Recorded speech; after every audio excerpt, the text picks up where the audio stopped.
Happy greetings, everyone. I'm Crystal Forman, the owner and educator of Holistic Wellness and Health. We make healthy living easy, nutritious, delicious, and fun with a focus on plant-based foods and meditation to help you live a healthier, compassionate, and more vibrant life. Today we are making beet chips using fresh beets here. Right now, beets are in season. They're actually in season a good portion of the year. So we're going to use that for this particular recipe. So if you're watching live, say hello, let me know you're here. I will also be responding to comments. So I am able to see comments over in the right-hand side. So if you have any questions or comments as we're going along, definitely put them in the chat area. So happy greetings once again. We have our beautiful red beets here. There are different types and varieties of beets out there, but we're going to use this one today. And for this, you want to make sure you scrub it very well. Cool thing about this recipe is that you do not have to peel your beets. So you just need to cut off the top and bottom. In this case, I'm actually just going to cut off the bottom. If you're using a food processor, which is what I used for these, you can take off the tops and bottom. But for this, because I'm using a mandolin, I'm actually going to leave the top on just to give me something to kind of hold on to.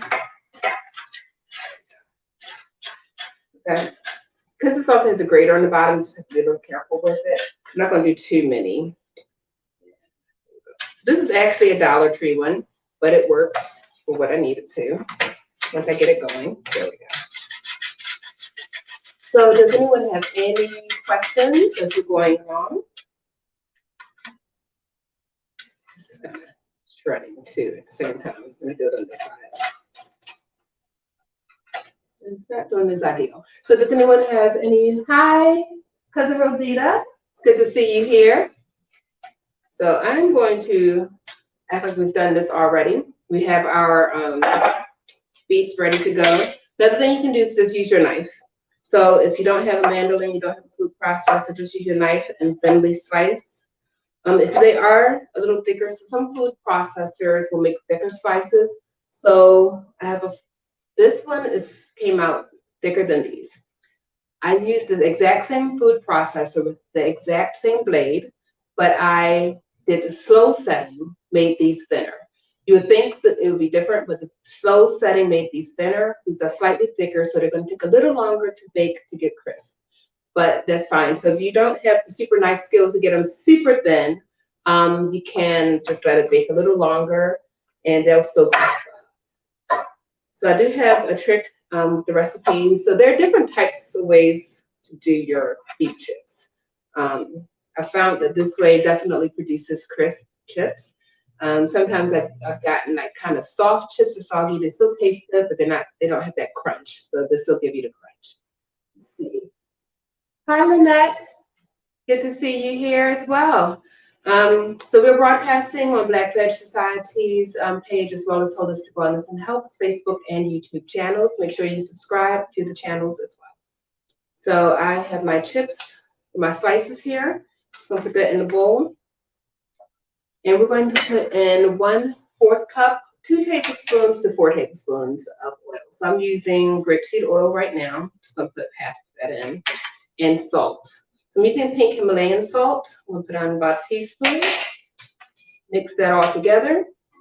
And you want to let it sit for about 20 minutes. Letting it sit is the key. The salt is basically sweating the beets, which is taking out some of the moisture, some of the water in our beets.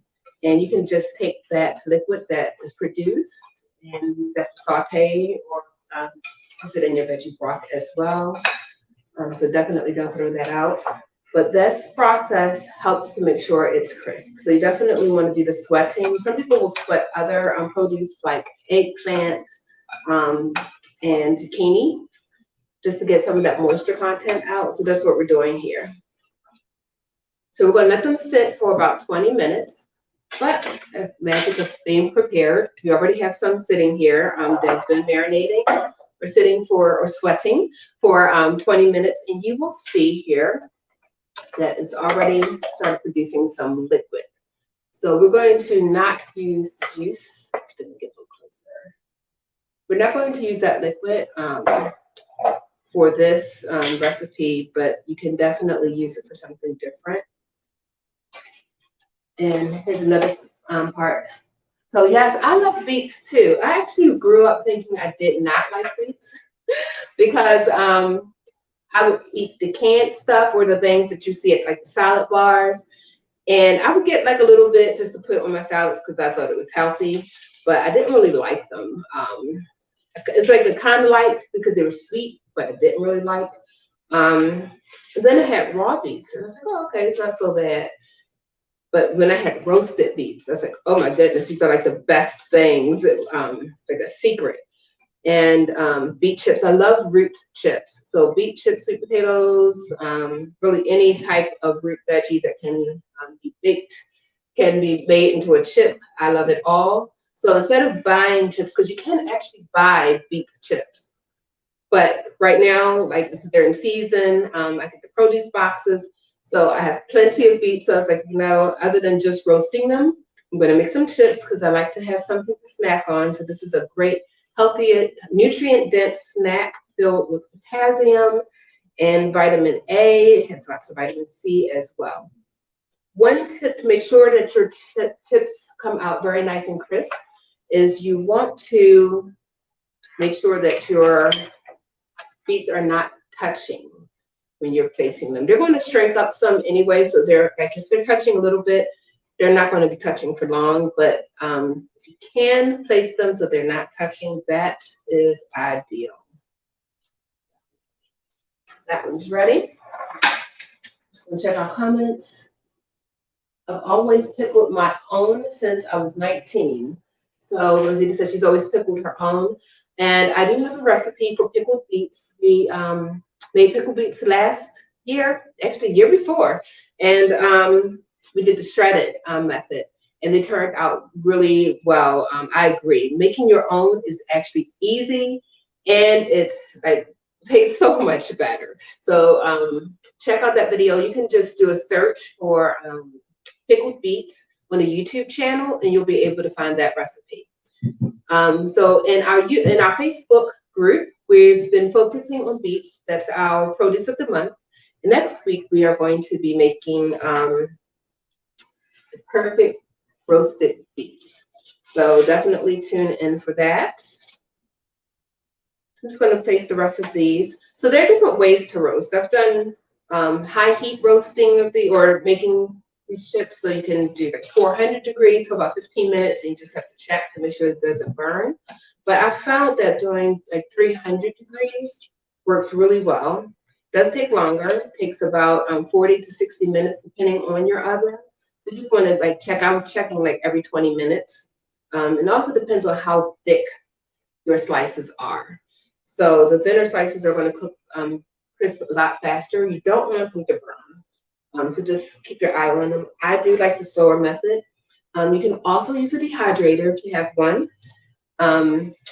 It takes definitely a lot longer, but it keeps a lot of the nutrients in your chips. So I like 300 degrees. That's my preferred method. If I'm in a rush for some reason, then I will do a higher temperature.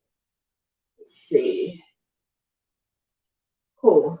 Yes. So she says she'll check out the recipe. So we're going to put this in the oven. Give me one moment and I'll be right back. And you just want to put it, like in the center part of your oven and just put it in the back. So I'm just going to put this one in as well. And so I'll keep my eye on the time. So every 20 minutes is when I'm checking on it. And really that's it for fixing it. I'm going to actually show you how crisp these are. You might be able to hear it in the bowl here, but let me actually get closer. Like that is crisp. So like I said, I've made some beet chips that weren't super crisp, but they taste really good. These, because they're so crisp and like the moisture is out of them, these will keep in a container for about 2 weeks. So they never last that long, but you can keep them in a glass container or some type of sealed container for a couple of weeks. and they're good. So when you have a little moisture still in them, you might either want to keep them in the refrigerator or keep them just for like a week. Another tip is if you see like after the 45 minutes to an hour it's still not quite crisp, you can turn your oven all the way down like to like 175 and just leave it in there until it does crisp up. But it will get crispy, somewhere in there as you're making them. So I'm not going to crunch in your ears like eating them right now, but they are a great snack. You can flavor them how you want. So I just went with just plain salt. So we have salt, oil, beet, 3 ingredients. If you want to, you can add pepper. You can add herbs and spices as well. So rosemary goes well with this. Yeah. Happy Friday, Adrian. Yes. Oh, yes. Because Rosita said that they are crisp, very crispy. I mean, like perfect snacking. Another thing you can do, so after, like this will be sweating for just a few more minutes, but once it finishes sweating, you take the liquid off. This is a good time to add any other herbs you want to while they're still got some moisture to it. So if I want to add some rosemary, some thyme, some basil, you can do that. I also have the ratio of how much to measure out if you want to measure on the for the recipe. So that's at holistic-wellnessandhealth.com/blog. You'll see all of the recipes there, and we have this recipe is like the first one you see. If you're watching this later as a replay, and all you have to do is like I have a search area on the blog. You can just put in beets, and you'll see all of the beet recipes right there. So does anyone have any questions, comments as we're going along? Would this also work using an air fryer? Yes, that's a great question. So the air fryer, you don't have to use as much oil. You can just use maybe a tablespoon, if any oil. You really don't have to use any oil at all. But I like to just use a little bit because it helps the seasoning and salt stick better. If you don't want to use oil, you can just slice your beets nice and thin. They will still have a little moisture in it. Don't do the sweating process, and just add your spices right to this. Now, if you don't care about spices, you don't care about salt, you just want a nice crisp, sweet treat, no salt. You put it just like this in your air fryer, and you're good to go. Each air fryer is a little different, so I don't know how long, but you could probably check the manufacturer and see what they recommend for root veggies. But yes, I love a good root chip. You can do the same thing with really any of the roots, including turnips. I know a lot of people don't think about turnip chips, but you can do it with that as well. Let's see. So I think that's it for us today. Next week, we'll be doing the perfect roasted beets. And if there are any other recipes you all want to see, let me know. So I haven't picked the vegetable of the month for next month yet. So if you have any suggestions, let me know as well. I know someone did suggest beets. So if you're not in the Facebook group, definitely check that out. It's called it's called Healthy Vibrant Life with Holistic Wellness and Health. Healthy Vibrant Life. Just answer the 3 questions and I will let you in. Yeah. So definitely make sure you like and share this video, let others know about it. My goal and mission is to make sure everyone knows how easy it is to use the produce from your CSA shares and your produce boxes. Don't let them get wrinkled up and you have to put it in the compost. Another tip though about beets. So let's say you have a beet that's been in the refrigerator for a month and it started to get a little soft. You can still make sure, like a lot of times people think it's bad. It's actually not. Just wash it and you can peel it and cut into it and see if it's okay. You can still roast those. I wouldn't necessarily use them for chips, but you actually can. They feel soft, but when you cut into them, they actually have a good texture. So don't throw them away just because they feel a little soft. Just check to make sure they're actually not good before you do anything else. Cold beet, apple soup would be good too. Yes, beet apple soup. So a lot of the produce boxes and CSA shares as well have apples in them as well. So you can definitely do like a cold soup with that. If you don't have the apples, sometimes they're putting pears in the boxes. You can substitute the apple for the pear. Still makes a great soup. Thank you for bringing that up. So yeah, once again, please like, share this video so that it can reach more people, and they can learn also how easy and nutritious it is to use the produce from our boxes, and it doesn't have to take a long time. All right, peace and blessings, everyone. I will see you all next week, and I hope that you all have a beautiful week. Stay safe out there. Bye-bye. Take care.